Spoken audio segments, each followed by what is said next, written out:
हम पूरी ज़िंदगी कुछ ना कुछ सीखते रहते हैं, पर हमें सब चीज़ें याद नहीं रहती। हम कोई ना कोई चीज़ जो हमने कभी ना कभी सीखी है या कोई बात है या कोई भी टॉपिक है, कोई भी चीज़ है, उसे हम भूलते रहते हैं। ऐसा क्यों होता है? तो आज मैं आपको बताऊँगा कि आप कैसे किसी चीज़ को एक लंबे टाइम तक याद रख सकते हैं। How can you memorise a thing for the longer text आ रहे हैं कि हमने कितनी बार सिलेबस कर लिया है, बट जैसे ही एग्ज़ाम पेपर आता है वी आर ब्लैंक, हम एकदम ब्लैंक हो जाते हैं। हमें ऐसा लगता है कि हमने कुछ पढ़ा ही नहीं है। तो ऐसा क्यों हो रहा है? क्योंकि आप जो है एक फॉरगेटिंग कर्व होता है, उस कर्व को ब्रेक नहीं कर पा रहे। जिस दिन आपने उस कर्व को ब्रेक कर दिया, जिस दिन आपने उस कर्व को ब्रेक करना सीख लिया, आपको चीजें लंबे टाइम तक याद शुरू करते हैं इस वीडियो को। Hey guys, this is your Abhay Bathija. आज हम बात करेंगे कि कैसे आप लंबे टाइम तक किसी भी चीज को याद रख सकते हैं। कुछ टिप्स हैं। I will give you 5 tips और उन 5 टिप्स की मदद से आप किसी भी चीज़ को, किसी भी टॉपिक को, कोई मर्जी बात होगी, उसको लंबे टाइम तक याद रख सकते हैं। So here we go. बात है, तो सबसे पहले हम बात करेंगे कि हम किसी भी चीज़ को भूलते क्यों हैं। Why we forgot the information. जो हमारे ब्रेन में एक बार आ गई, उसे हमारे ब्रेन में ही रहना चाहिए, हम उसे भूलते क्यों हैं। जो हमारा ब्रेन है वो एक हार्ड ड्राइव की तरह होता है। उसके अंदर एक लिमिट होती है इंफॉर्मेशन जाने की। सो जो हमारा ब्रेन होता है वो बहुत स्मार्ट होता है। आपको पता होगा, हमारी एक लॉन्ग टर्म मेमोरी होती है और एक शॉर्ट टर्म मेमोरी होती है। तो हमारा ब्रेन क्या करता है, जब भी हम जो भी हम चीज़ पहली बार करेंगे, वो चीज़ हमारी शॉर्ट टर्म मेमोरी में स्टोर होगी। मतलब कि हमें वो कुछ टाइम के लिए ही याद रहेगी। हमें उसको लॉन्ग टर्म मेमोरी में स्टोर करने के लिए उसे कई बार रिपीट करना पड़ेगा। अगर आपने उस चीज़ को बार बार रिपीट नहीं किया तो वो आपकी शॉर्ट टर्म मेमोरी में ही रह जाएगी और एक टाइम आएगा जब वो एकदम लॉस्ट हो जाएगी, साफ हो जाएगी। ऐसा ही होता है जब आप स्टार्टिंग में थे क्लास 12th की, आपने सिलेबस किया एक बार, जैसे जैसे आप आगे बढ़ते गए आपका फर्स्ट चैप्टर पीछे वाला खाली होता गया। जब तक आपने उसको बार बार रिवाइज नहीं किया, रिवाइज नहीं किया, रिवाइज नहीं किया, तब तक वो आपकी मेमोरी में सेट नहीं बैठा। बट और अब वो टाइम आ चुका है जब तक आप 6 से 7 बार अपना सिलेबस रिवाइज कर चुके हैं और अब आपकी मेमोरी में वो बैठ चुका है। और वो समस्या जो बात की थी मैंने स्टार्टिंग में ही कि वो बच्चे भूल रहे हैं, जैसे एग्जाम पेपर उनके पास आता है वो खाली हो जाते हैं। तो ये वही बच्चे हैं जिन्होंने उसको रिपीट नहीं किया, रिवाइज नहीं किया। इसीलिए जो है वो रिवीजन को प्रेफर करते हैं टीचर्स। आपके स्कूल में प्री बोर्ड्स होते हैं, वो रिवीजन के लिए ही होते हैं कि आपका रिवीजन हो रहा है या नहीं। टेस्ट होते हैं, वो भी रिवीजन के लिए ही होते हैं, बिकॉज आपके टीचर्स को पता है कि अगर ये रिपीट नहीं करेगा तो उसकी शॉर्ट टर्म मेमोरी से वो चीज़ लॉस्ट हो जाएगी। तो एक जर्मन साइकोलॉजिस्ट है हर्मन एपिनगॉस, उन्होंने एक फॉरगेटिंग कर्व दिया था और ये कर्व क्या डिस्क्राइब करता है कि whatever we learn, even after one an hour of the learning, only more than 50% of our data is lost.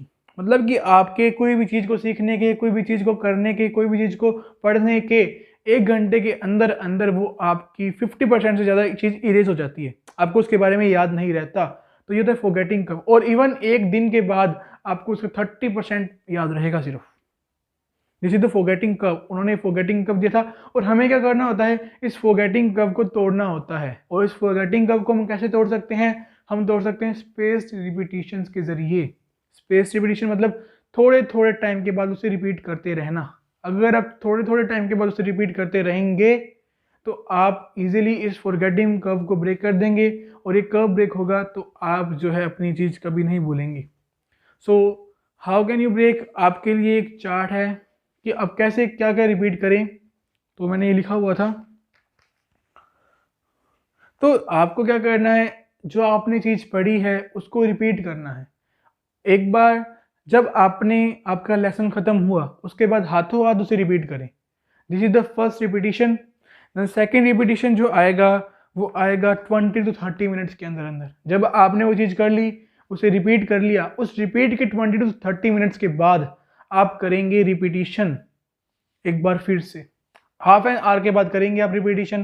Then उसके बाद जो हमारा थर्ड रिपीटिशन आएगा वो अगले दिन आएगा। मानो आज आप 4 बजे ये चीज़ कर रहे हो तो कल 4 बजे से फिर से रिवाइज करेंगे। Then third repetition, fourth repetition आएगा, वो आएगा 2 से 3 हफ्तों के बाद। एंड देन जो 5th रिपीटिशन आएगा वो 2 से 3 महीनों के बाद। आपके पास अब 2 से 3 महीनों का टाइम नहीं है तो आपको वो 1 महीने बाद ही रिवाइज करना है। उसी तरीके से अगर ये वीडियो कोई बच्चा देख रहा है अप्रैल मई जून जुलाई में देख रहा है तो उसके लिए भी है मेरे पास एक शेड्यूल, क्योंकि अभी जो बच्चे इनके पास टाइम कम है बट आपके पास वो टाइम होने वाला है। तो जो फर्स्ट रिपीटिशन आएगा वो एकदम राइट आफ्टर लर्निंग आएगा। सेकेंड रिपीटिशन जो आएगा हमारा 15 to 20 मिनट्स के बाद आएगा। देन थर्ड रिपीटिशन आएगा 6 to 8 hours of the first time you have to encounter that lesson. जब आपने उसको पहली बार पढ़ी थी उस चीज़ को, उसके बाद 6 से 8 घंटे पर रिवाइज करना है, फिर 1 दिन के बाद रिवाइज करना है, और उसके इसी तरीके से कुछ 2 से 3 महीनों के बाद, फिर 5 से 7 महीनों के बाद उसी तरीके से कई बार रिवाइज हो जाएगा एंड वो आपके दिमाग में चीज़ बैठ जाएगी। तो हम कैसे बिठा सकते हैं अपने दिमाग में किस चीज़ को? By space repetition. अगर आप स्पेस रिपीटिशन करेंगे you can easily able to manage and easily able to remember everything you learn. Then tip number 2 आती है हमारी, वो आती है अंडरस्टैंडिंग द कंसेप्ट। मैं जितनी भी वीडियोस लाता हूँ सबके अंदर this is the common point, ये एक कॉमन पॉइंट है को समझना है। अगर आपने कंसेप्ट को समझ के वो चीज़ करी है ना तो 70% तक वो आपके दिमाग में वैसे बैठ जाएगी, बिकॉज आप कभी भी किसी कंसेप्ट को नहीं भूलते। अगर आपने कंसेप्चुअल चीज़ें की है तो आप कंसेप्ट को है जो वो लंबे टाइम तक याद रख सकते हैं। अगर आप कंसेप्ट के जरिए कर रहे हैं ना, समझ समझ के कर रहे हैं चीज़, तो आपको उसको रिमेंबर करने में बिल्कुल भी दिक्कत नहीं होगी। जैसे अगर आप कोई एग्ज़ाम राइट कर रहे हैं, आप उसके बीच के एक लिंकेज भूल गए, कोई चीज़ भूल गए, अगर आपके कंसेप्ट थे उस जगह पे तो आपको वो सब कुछ याद रहेगा, कुछ याद आ जाएगा। बट अगर आपके कंसेप्ट नहीं थे, आपने खाली डेफिनेशन रट के चले गए, तो आपको उस टाइम सिर्फ वर्ड्स याद आएंगे, उनसे कोई मीनिंग याद नहीं आएगा, कोई मीनिंग नहीं। अगर आपको ये एक चीज़ भूल गए तो आपका सेंटेंस सारा इधर डगमगा जाएगा और आप you end up by losing your marks. So हमको मार्क्स चुराने हैं तो आप अभी भी आपके पास 1.5 से 2 महीने हैं। 2 महीने तो नहीं कह सकते, आपके पास अभी भी 1.5 महीना है। तो इस 1.5 महीने के अंदर आपको अंडरस्टैंड करना है, चीज़ों को कंसेप्चुअलाइज करना है, कंसेप्ट बनाने हैं और समझना है। देन द टिप नंबर 3 जो हमारी आती है वो है न्यूमोनिक्स। न्यूमोनिक्स जो है आप 3 तरह से बना सकते हैं। 3 इंटू टिप है ये हमारी, 3 इंटू टिप है। टिप नंबर 3 स्टोरी, अपनी लाइफ से रिलेट करें उसे। नंबर 2 जो हमारा आता है किसी लोकेशन से रिलेट करें, और थर्ड है किसी करेक्टर से रिलेट करें। तो जैसे मैंने आपको ये एग्जांपल पहले भी दिया हुआ है कि 9th क्लास के अंदर जो हमारी केमिस्ट्री थी उसके अंदर था एक चीज़ कि जब हमको वास्प काटेगा, वास्प मतलब वो येलो येलो टांटिया, अगर आपको टांटिया काटेगा तो आपकी बॉडी में वो क्या इंजेक्ट करेगा, और अगर बी काटेगी तो क्या इंजेक्ट करेगा। I am very confuse between the wasp and bee कि जब ये काटेगा तो बेस जाएगा या वो काटेगी तो एसिड जाएगा, क्या होगा। मैं बहुत कन्फ्यूज रहता था, मुझे बिल्कुल भी याद नहीं रहता था। देन मैंने अपनी ट्रिक क्रिएट की, मैं अभी भी ट्रिक क्रिएट करता हूँ, अलग अलग चीज़ों से रिलेट करके पढ़ता हूँ जब मुझे कोई चीज़ याद नहीं हो रही होती। तो मैंने उस टाइम ट्रिक क्रिएट की कि अगर वास्प काटेगा, वास्प इज मेल, मैंने उसको मेल की तरह ट्रीट किया। बी उसको मैंने फीमेल की तरह ट्रीट किया। तो मैंने सोचा फीमेल होती है, वैम्प होती है, और वैम्प होती है तो she will inject acid, acid डालेगी, और बेचारा वास्प भोला भाला सा होता है, ही विल इंजेक्ट बेस। तो इस तरीके से मैंने याद किया। आप भी अलग अलग न्यूमोनिक्स बनाए हैं, अलग अलग स्टोरीज बनाए, किसी लोकेशन से रिलेट कर ले तो आपको इजीली याद होगा। This is the best technique to remember anything. अगर आपको कुछ याद नहीं हो रहा तो आप उसके लिए ट्रिक बनाएं, और ये ट्रिक काम आती है, और ये आप कभी नहीं भूलेंगे। सबकी ट्रिक यूनिक होती है, एकदम यूनिक होती है। आप अपनी ट्रिक्स बना सकते हैं क्योंकि आपको रिमेंबर करना है, और this is the best way to remember. और आप वो चीज़ कभी नहीं भूलेंगे जिसकी आपने कोई ट्रिक बनाई है।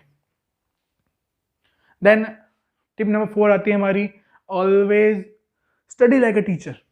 हमेशा एक टीचर की तरह स्टडी कीजिए। टीचर की तरह स्टडी कीजिए का मतलब ये है कि आप हमेशा ये चीज़ अपने मन में रखिए कि आई एम द टीचर, मैं ये चीज़ समझ रहा हूँ। अगर मैंने अभी ये चीज़ समझी है, मुझे ये चीज़ इस तरीके से समझनी है कि जैसे अभी इस लेक्चर के बाद मुझे एक लेक्चर देना है इसी ही टॉपिक के ऊपर, और वहाँ पे बच्चे मुझसे क्या क्या डाउट पूछ सकते हैं, ये सोच के चलना है कि बच्चे वहाँ पे मुझसे क्या क्या डाउट पूछ सकते हैं। अगर आपने ये चीज़ अपने दिमाग में बिठा ली कि बच्चे मुझसे क्या क्या डाउट पूछ सकते हैं, किस किस तरह के डाउट्स होंगे, तो आप क्या होगा, उसको उस चीज़ को, उस टॉपिक को 100% कंसेप्चुअलाइज करने की कोशिश करेंगे, 100% अंडरस्टैंड करने की कोशिश करेंगे। और जब आपने ये कोशिश की तो आपको वो टॉपिक ईजिली समझ आएगा, क्योंकि यू हैव टू, मतलब आपको टीचर की तरह सोचते हुए चलना है।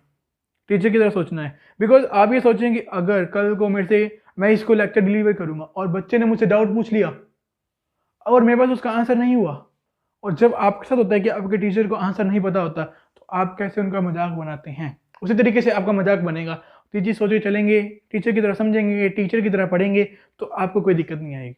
Then our last tip, tip number 5, this is the best tip. ये बेस्ट टिप है अब तक की, sleep. Take a proper sleep. आपको एक प्रॉपर स्लीप लेनी है। अगर आप प्रॉपर स्लीप नहीं लेंगे, आपके माइंड को रिलैक्स होने के लिए, जो जो आपने पढ़ा है उसको रिकवर करने के लिए टाइम नहीं मिलेगा, और अगर आपका माइंड वो रिकवर नहीं कर पाएगा, नेक्स्ट डे आपकी एफिशिएंसी लो होगी, और जो आपने परसों पढ़ा था, कल पढ़ा था, उसकी आपके मतलब उसका कुछ रिमेंबर ही नहीं रहेगा, कुछ याद ही नहीं रहेगा आपको। इसलिए एक प्रॉपर अमाउंट की स्लीप जरूरी है। कहते हैं ना, excess of everything is bad. ज़्यादा भी नहीं होनी चाहिए और कम भी नहीं होनी चाहिए, एक लिमिट तक होनी चाहिए। इस टाइम आपके लिए 6 to 7 आवर की स्लीप इनफ है, और 6 to 7 आवर की स्लीप तो लेनी ही लेनी है। हमारी क्लास में लड़की थी एक, आपको बताता नहीं, मैं नाम नहीं बता सकता, थोड़ा वो हो जाएगा, कॉन्फिडेंशियल है ये। तो वो क्या करती थी कि एग्ज़ाम से पहले पूरी रात पढ़ती थी और सिर्फ 2 या 3 घंटे की नींद लेके आती थी, and she and up bye मैसिंग each and every question with each other, and she fails in pre-board and boards, pre-boards and the summative assessment examination, but I talked to her, मैंने उससे बात की और मैंने कहा कि you have to complete your sleep। आपको पूरे मतलब कि उतने टाइम की स्लीप लेनी चाहिए जो आपके माइंड को रिकवर करने के लिए चाहिए। अगर आप वो नहीं लेंगे तो आपका माइंड जो है वो सब कुछ मिक्स कर देगा।